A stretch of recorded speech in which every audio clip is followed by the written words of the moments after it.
ኢራንን የከበበው 45000 አሜሪካ ጦር። የትራምፕ አስደንጋጭ ውሳኔ። አታውቁንም ኢራን።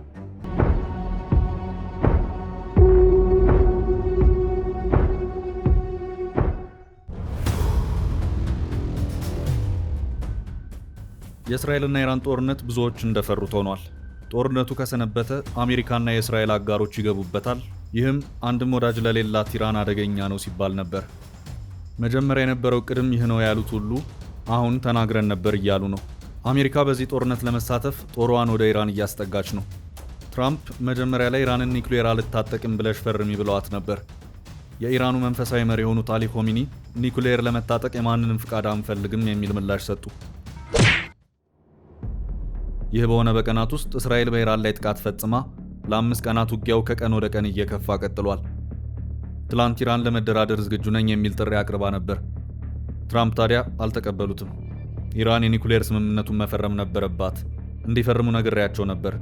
ኢራን የኒውክሌር ጦር መሳሪያ አይኖራትም። አሁን ሁሉም ኢራናውያን የኢራንን ዋና ከተማ ቴህራንን በአስቸኳይ ለቀው መውጣት አለባቸው የሚል አስደንጋጭ ትዕዛዝ ሰጥተዋል። ህዝቡም ከኢራን ዋና ከተማ ለቆ በመውጣት ላይ ነው። ቴህራን ውስጥ 17 ሚሊዮን ህዝብ ይኖራል። አሜሪካ ቀድማ ከ40,000 በላይ ጦሯን በኢራን ዙሪያ አስፍራለች።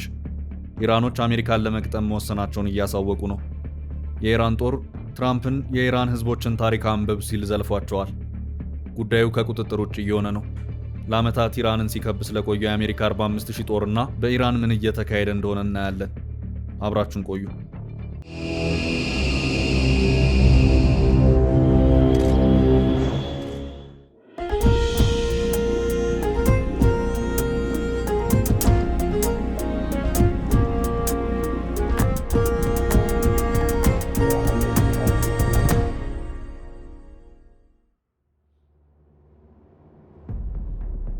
ኢራን የአሜሪካን ኤምባሲ አጥቅታለች።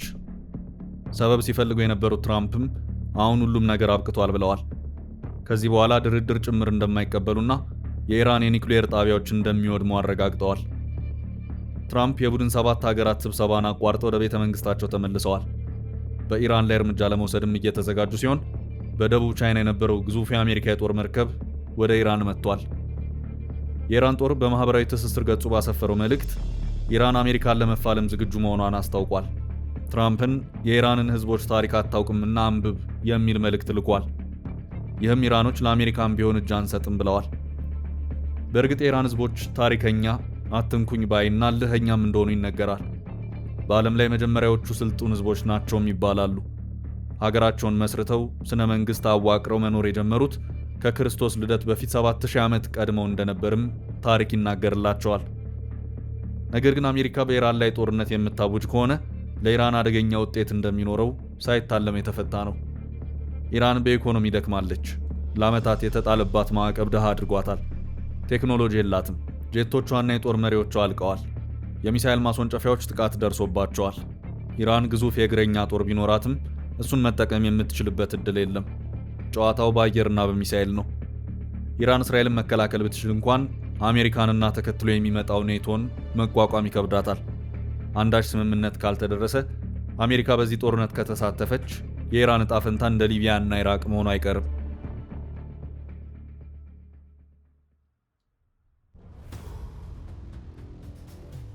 የኢራኑ ጦርነት በድንገት የተጀመረ አይደለም። ለዓመታት ዝግጅት ተደርጎበታል። ኢራንም ሙሉ አቅሟን ሚሳኤል ማምረት ላይ አድርጋ የኖረችው የዝግጅቱ አካል ነው። እስራኤል አሁን እየፈጸመችው ያለው ጥቃት ለዓመታት የተዘጋጀችበትን ነው። ከዚህ ሁሉ ጀርባ ደግሞ ዋናው አሜሪካ ናት። አሜሪካ በኢራን ዙሪያ ከ40,000 በላይ ጦር አላት። አሜሪካ ጦሯን ወደ መካከለኛው ምስራቅ ስታስገባ የኖረችው በቀይ ባህር፣ በሜዲትራኒያን ባህርና በህንድ ውቅያኖስ በኩል ነው። በቀይ ባህር በኩል ኢራን ሳትነቃ ጦሯን መካከለኛው ምስራቅ ላይ ለማስፈር የእስራኤልና ሐማስ ጦርነት ከፍተኛ ዕድል ፈጥሮላታል። አሜሪካ ልክ ቪየትናም ላይ እንዳደረገችው ጦሯን ወደ ኢራን ማስጠጋት ከጀመረች ቆይታለች። ባለፈው ዓመት አሜሪካ 2 ግዙፍ የጦር መርከቦችን ኢራንን ማጥቃት በሚያስችላት ባህር ላይ ያሳርፋለች። ዩኤስኤን አይስ ኒውስ በወቅቱ እንደዘገበው ከእነዚህ መርከቦች ጋር በርካታ በሺ የሚቆጠሩ የአሜሪካ ወታደሮች አብረው ተጠግተዋል። በወቅቱ ኢራን ይህ እንቅስቃሴ አደጋ ውስጥ ይከተኛል ብላ ነበር። ሰሚ አላገኘችም። በተመሳሳይ ባለፈው ዓመት ነሐሴ አልጀዚራ ይዞት የወጣው ዘገባ ደግሞ እንዲህ የሚል ነበር። አሜሪካ ከ3000 በላይ ወታደሮቿን በቀይ ባህር በኩል ስለማስገባቷ የሚገልጽ ነበር። የእስራኤልና የሐማስ ጦርነት ከተጀመረ በኋላ አሜሪካ ያላትን ግዙፍ የባህር ጦር በሜዲትራኒያን በኩል በገፍ አስገብታለች።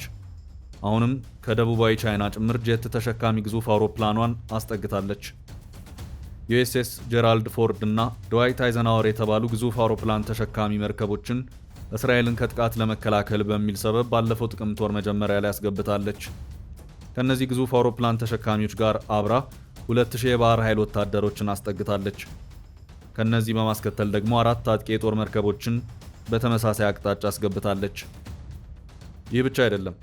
አሜሪካ የእስራኤልና ሐማስ ጦርነት እንደተጀመረ ከሁለቱ ግዙፍ አውሮፕላን ተሸካሚ መርከቦችና 4 የጦር መርከቦች በተጨማሪ የኒውክሌር ሰርጓጅ መርከቧን በሜዲትራኒያን ባህር በሱዊዝ ካናል በኩል አስገብታለች።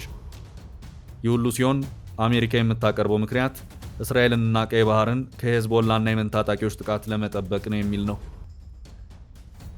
ሴንተር ፎር ዩሮፒያን ፖሊሲ አናሊሲስ ባወጣው ትንታኔ አሜሪካ ከ1983 ወዲህ ይህን ያክል ጦር ወዴትም ማስጠግታ አታውቅም። በአሁኑ ሰዓት አሜሪካ በእስራኤል ዙሪያ ከ12000 በላይ ወታደሮችን እንዳሰማራች ኒኬ ኤዥያ ድረገጽ ባወጣው ሪፖርት አረጋግጧል። በአጠቃላይ በኢራን ዙሪያ ደግሞ በአሁኑ ሰዓት አሜሪካ 45000 ጦር አስፍራለች። እነዚህ የአሜሪካ ወታደሮች አብዛኞቹ የሚገኙት በኩዌት ሲሆን በኳታር፣ በኢራቅ፣ በሳውዲ አረቢያ እና በተባበሩት አረብ ኤምሬትስ ይገኛሉ። እነዚህ ሀገራት በሙሉ ኢራንን ከበው ይገኛሉ። አሜሪካ ከኒውክሌር እስከ ክሩዝ ሚሳይል ድረስ በዚህ ቀጠና ለዓመታት አስገብታለች። በእስራኤልና ሐማስ ጦርነት ሰበብ ደግሞ ይህን የበለጠ በማጠናከር ያለ የሌላ ኃይሏን አምጥታለች። በነገራችን ላይ ኢራንን የከበቡት የአሜሪካ መርከቦች ብቻ አይደሉም። ይልቁንስ የእንግሊዝ፣ የጃፓን፣ የፈረንሳይና አጠቃላይ የአሜሪካ አጋሮች ሁሉ በከበባው ተሳትፎ አላቸው።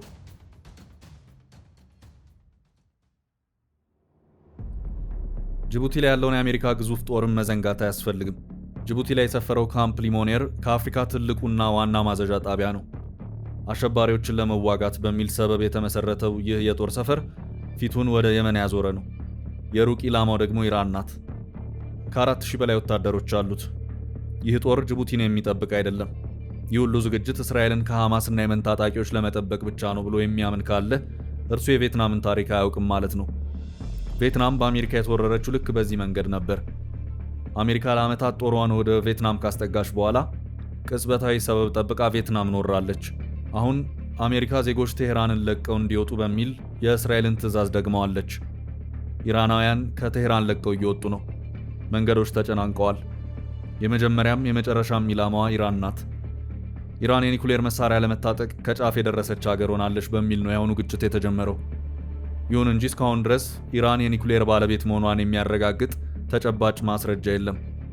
ነገር ግን ኢራን ለመታጠቅ እየሰራች መሆኑ ይታወቃል። ትራምፕ ትላንት ባሰራጩት መልእክት ኢራን ኒኩሌር መታጠቅ የለባትም ብለዋል። ኢራን መደራደር እፈልጋለሁ ብትልም ትራምፕ ግን ዜጎች ቴሄራንን ለቃችሁ ውጡ ብለዋል። ኢራንና እስራኤል የሚያደርጉት ፍልሚያ እንደቀጠለ ነው። ዛሬም ኢራን በቴል አቪቭ ጥቃት ፈጽማለች። እስራኤልም በኢራን ላይ ጥቃቶችን እየፈጸመች ነው። የእስራኤል ጦር ወታደራዊ መሠረተ ልማቶች ላይ ያነጣጠረ ዕቅድ ለመፈጸም በሚል ነዋሪዎች ከሰሜናዊ ምስራቅ ቴሄራን ለቀው እንዲወጡ አዟል።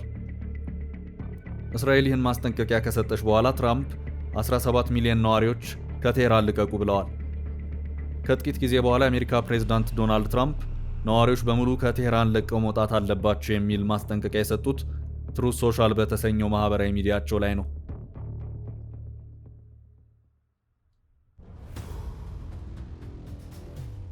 ከሁለቱ ሀገራት ግጭት ጋር ተያይዞ ፕሬዝዳንት ትራምፕ በካናዳ እየተካሄደ ያለውን የቡድን 7 ጉባኤ ሳይጠናቀቅ ቀደም ብለው ተመልሰዋል። ዛሬ ማለዳ በቴሄራን ከፍተኛ ፍንዳታና ከባድ የአየር መከላከያ እሳት መነሳቱን የኢራን መገናኛ ብዙሃን መዘገባቸውን ሮይተርስ አስፍሯል። ከኢራን በርካታ ሚሳኤሎች መወንጨፋቸውን ተከትሎ የእስራኤል ባለሥልጣናት በርካታ ግዛቶችን የሸፈነ ማስጠንቀቂያ አውጥተዋል። በእስራኤል መጠለያ ጣቢያ እጥረት አጋጥሟል ተብሏል። ከዚያ ቀደም ብሎ እስራኤል በቀጥታ ይተላለፍ የነበረ የኢራን የመንግስት ቴሌቪዥን ላይ ጥቃት ፈጽማ ፕሮግራሙ ከመቋረጡ በተጨማሪ ጉዳት መድረሱ ተገልጿል። ኢራን የአየር ክልሏን ሙሉ ለሙሉ ዘግታለች። ኢራኖቹ አሜሪካን ጭምር ለመፋለም የቆረጡ ይመስላሉ። ኢራኖቹ ማንም አጋዥ የላቸውም። የአረብ ሀገራት ለኢራን ጠላት ናቸው። ኢራንን የከበቡት የአሜሪካ የጦር ሰፈሮች በሙሉ ያሉት በአረብ ሀገራት ውስጥ ነው። እንደሚታወቀው ኢራኖች አረብ ምድር ላይ ቢኖሩም 100% የእስልምና እምነት ተከታዮች ቢሆኑም ራሳቸውን እንደ አረብ አይቆጥሩም ወይም አረቦች አይደሉም። አረብ ያልሆኑት በዘራቸው ምክንያት ነው። ከሌሎች አረቦች የሚጋሩት የዘር ሐረግ የላቸውም። ሙስሊም ከመሆናቸው በፊት የጥንታዊው ዞሮአስትራውያን ሃይማኖት ተከታዮች ነበሩ። በድምሩ ኢራናውያን ይባሉ እንጂ በውስጣቸው ብዙ ህዝቦች ናቸው። ፐርሺያዎች ይበዛሉ። ባሎቺ፣ ኩርድ እና ታጂክ እንዲሁም ሌሎች 12 ብሔሮች ይኖሩባታል። 90 ሚሊዮን ህዝብ ይኖርባታል። የወጣቶች ሀገር ትባላለች። ከጠቅላላ ህዝቧ 60% የሚሆነው ወጣት ነው። ምድሯ ሙሉ ለሙሉ በረሃማ ነው። ተራራም ይበዛል። የኢራን የኒውክሌር ማብላያዎች መሽገው የሚገኙት በእነዚህ ተራሮች ውስጥ ነው። አሜሪካም እስራኤልም እናውድማቸዋለን ብለዋል። ጥቃቶች ቀጥለዋል። ኢራናውያን ዋና ከተማቸውን ለቀው እየወጡ ነው። አሜሪካ እርምጃ የምትወስድ ከሆነ ሁሉም ነገር ከቁጥጥር ውጭ ሊሆን ይችላል። አበቃን። መልካም ጊዜ ተመኘን።